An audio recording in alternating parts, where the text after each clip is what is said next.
I was like you, Margit. I thought Jesus came, died on the cross, that Jesus' being here was about his death and dying on the cross, when it really was about him coming to show us how to do it, how to be, to show us the Christ consciousness that he had, and that consciousness abides with all of us. That's what I got. That's what I got. Thank you.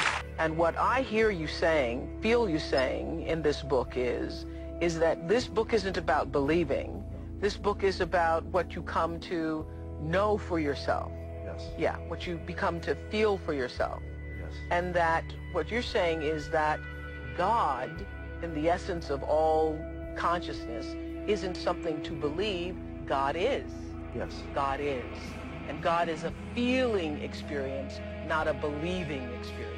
That's right. And if your religion is a believing experience, if God for you is still about a belief, then it's not truly God. One of the mistakes that human beings make is believing that there is only one way to live, that we don't accept that there are diverse ways of being in the world, that there are millions of ways to be a human being, and many ways, but many paths to what you call God. And her path might be something else, and when she gets there, she might call it the light. But her loving and her kindness and her generosity brings her, if it brings her to the same point that it brings you, it doesn't matter whether she called it God along the way or not. And I guess the danger that could be on that, I mean, it sounds great on the onset, but if you really look at both sides, there couldn't possibly be just one way. What about Jesus? What about Jesus? You raised him up in this whole discussion, and you say there isn't only one way.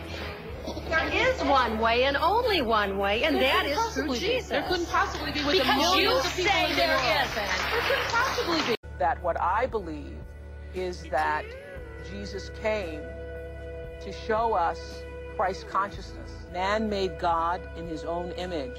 The eternal, the infinite, and unnameable was reduced to a mental idol that you had to believe in and worship as my God or our God. Now, I think that's very eloquently put by Eckhart Tolle in chapter 1, but that is exactly what I was feeling when I was,